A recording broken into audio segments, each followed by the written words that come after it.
Mesdames et messieurs les parlementaires, mesdames et messieurs, chers amis, j'aurais souhaité être parmi vous aujourd'hui pour cette 3e édition de la journée parlementaire du Conseil national de la résilience alimentaire, mais des engagements antérieurs m'en empêchent.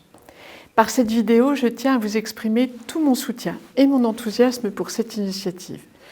Tout d'abord, je tiens à féliciter le CNRA pour son engagement continu sur ces enjeux agricoles et environnementaux.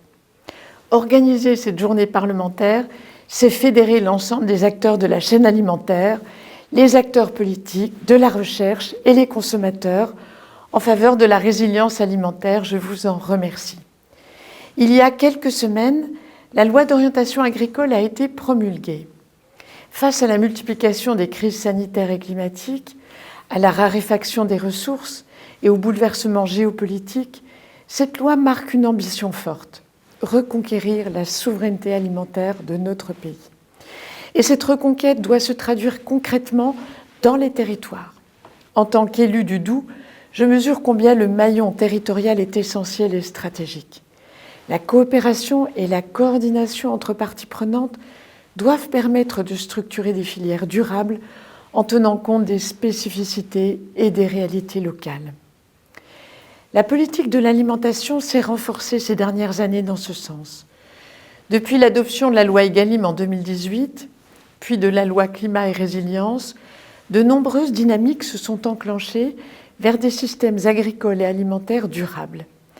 Parmi les leviers, je citerai les projets alimentaires territoriaux, les PAT, et la restauration collective. Les PAT fédèrent les différents acteurs d'un territoire autour de la question de l'alimentation. Basés sur un diagnostic partagé des enjeux agricoles et alimentaires d'un territoire, ils permettent la mise en œuvre d'un plan d'action local systémique et réaliste. Les PAT se sont développés sur presque l'ensemble du territoire national, grâce notamment au soutien financier du gouvernement, renouvelé en 2025 via la planification écologique et le programme national de l'alimentation. Les PAT permettent de rapprocher les producteurs, les transformateurs, les distributeurs et les consommateurs au sein d'un territoire donné. Nous le voyons dans le cadre de la restauration collective. Les PAT se révèlent être des moteurs pour pérenniser des approvisionnements en produits locaux et favoriser les circuits courts. Forte de plus de 80 000 lieux en France, la restauration collective doit réaffirmer plus que jamais son rôle dans cet objectif de souveraineté alimentaire, sans oublier bien sûr les enjeux de santé publique, de transition climatique et environnementale et de réduction des inégalités sociales auxquelles elle répond. Les efforts pour des approvisionnements durables et de qualité en restauration collective doivent être poursuivis pour l'atteinte des objectifs fixés par la loi. La télédéclaration annuelle des données d'achat permet d'objectiver le soutien de la restauration collective à la Ferme France.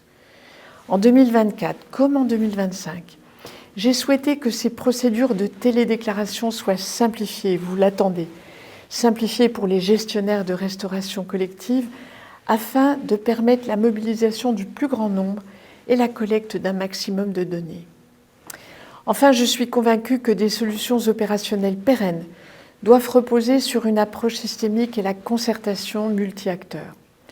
Nous le constatons notamment sur le sujet de la ressource en eau, premier marqueur du changement climatique, dont la gestion est au nexus d'une multitude de défis.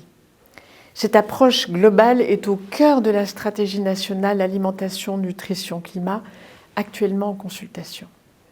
Cette stratégie fixera la trajectoire à horizon 2030 pour un modèle plus durable, plus résilient et plus souverain de l'alimentation. Pour terminer, je vous souhaite à tous des échanges fructueux pour le renforcement de la résilience alimentaire. Je vous remercie.